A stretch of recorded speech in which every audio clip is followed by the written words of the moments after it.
मित्रों, आज हम आपको एक ऐसी वनस्पति कांटेदार झाड़ीनुमा वनस्पति के बारे में जानकारी देने जा रहे हैं जिसे स्वर्णक्षीरी भी कहते हैं, जिसके हर हिस्से को अगर आप तोड़ें तो उससे दूध निकलता है, पीत वर्ण का दूध निकलता है, जिसके कारण इसे स्वर्णक्षीरी भी कहा जाता है।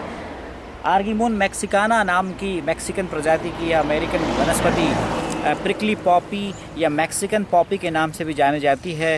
हिंदी में इसे पीला धतूरा भी कहते हैं, सत्यानाशी भी कहा जाता है और इसे पंजाबी में भटकटैया, कटसी इत्यादि नामों से जाना जाता है। यह अगर आप इसे देखें तो ये छोटे छोटे कटीली झाड़ीनुमा या वनस्पति होती है, जिस पे छोटे छोटे कृष्ण बीज लगे होते हैं और इसकी अगर आप लंबाई देखें तो 2 से 4 फुट की ऊंचाई पे इसके पौधे होते हैं।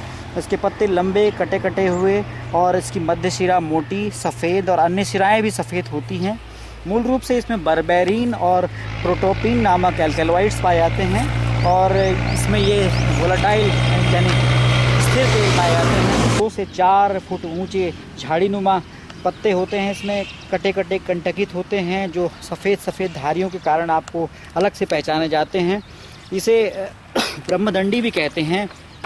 इसके अलावा यदि इसके गुण धर्म को देखें तो इसे आयुर्वेद में कफ पित्त शामक माना गया है।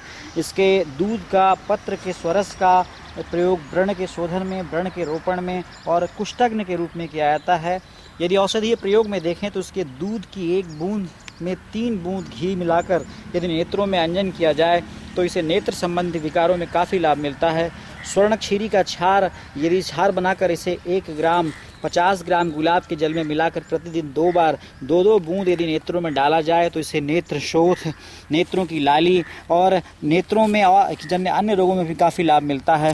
मित्रों, ये इसके पीले रंग के दूध आपको बिल्कुल स्वर्ण के समान दिख रहे हैं। यदि इसके 3 से 5 मिलीलीटर पीले दूध को 10 ग्राम घी के साथ मिलाकर यदि उदरसूल से पीड़ित रोगी को पिलाया जाए तो इससे काफ़ी लाभ मिलता है। इसका तेल भी विरेचक होता है, परंतु सभी लोगों में इसका प्रभाव समान नहीं होता। किसी को इससे कम लाभ मिलता है, किसी को ज़्यादा मल प्रवृत्त कराता है, परंतु इसके प्रयोग से प्रारंभ में ही वमन हो जाने पर भी यदि रोगी में किसी प्रकार की कमज़ोरी या निर्बलता जैसी स्थिति नहीं आती है। इसके अलावा इसमें यदि मूत्र विकारों में इसका प्रयोग कराया जाए या मूत्रदाह में इसका प्रयोग कराया जाए, इसके पंचांग को 200 ग्राम पानी में भिगोकर जो है इसका फांट पिलाया जाए तो इससे मूत्रलता या मूत्र की वृद्धि होती है।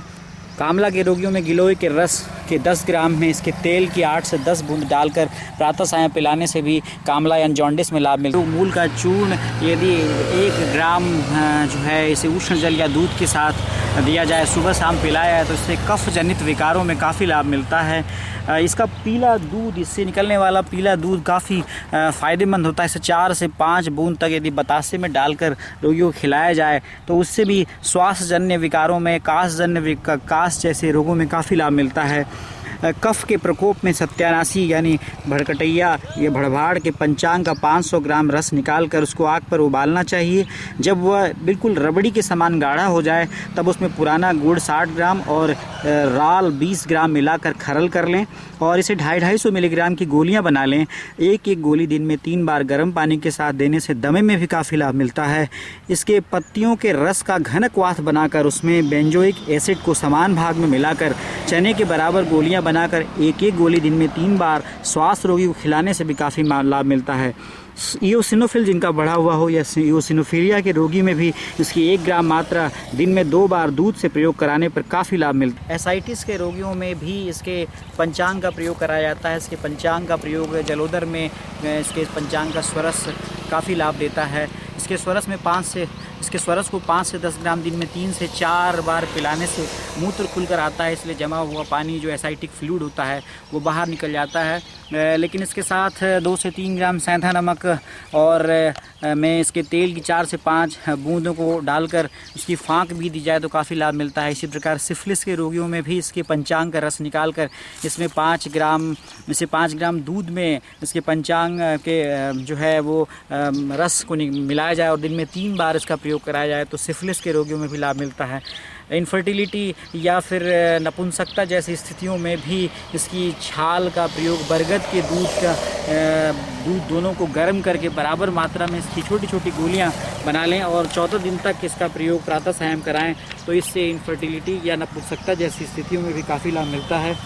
कुष्ठ रोग और रक्तपित्त में इसके बीजों का तेल शरीर पर मालिश करने से और पत्रों का स्वरस 5 से 10 ग्राम 250 ग्राम दूध में मिलाकर प्रातः सायं पिलाने से लाभ होता है। उसको पुराने व्रण जहाँ पे कंडू हो वहाँ लगाने से भी लाभ होता है। कुष्ठ रोग में इसके स्वरस में थोड़ा नमक डालकर लंबे समय तक सेवन करने से लाभ मिलता है। प्रतिदिन 5 से 10 ग्राम इसके रस का सेवन भी लाभकारी है। विषर्प जैसे रोगियों में इसके तेल को लगाने से लाभ मिलता है। नहीं भरने वाले पुराने घावों पर भी इसके दूध लगाने से पुराने और बिगड़े हुए फोड़े भी स्वच्छ हो जाते हैं। कहा गया हेमायः रेचनी तिक्ता भेदन्यतु क्लेश कारिणी कृमिकंडु विषानः कफवित्ता कुष्ठनूत। भाव प्रकाश का यह श्लोक बताता है, इसके गुणों को बताता है। तस्य दाश्मी बिंदु मात्रम नेत्रलिप्तम घृतप्लुप्तम, अर्थात नेत्र रोगों में भी इसका प्रयोग काफ़ी प्रचलित है और काफ़ी शास्त्रोक्त है। मित्रों, हमने आपको आज स्वर्णक्षीरी के गुणों से आपका परिचय कराया। ये आपको यूं ही सड़क के किनारे लगी हुई मिल जाती होगी, लेकिन आपने शायद इसके गुणों को नहीं जाना होगा। हमने प्रयास किया कि हम आपको इसके गुणों से रूबरू कराएं और हमें उम्मीद है कि हम इसमें शायद सफल हुए होंगे। हम पुनः किसी नई ऐसे ही बेकार लगती हुई वनस्पति के साथ आपके समक्ष उपस्थित होंगे। धन्यवाद।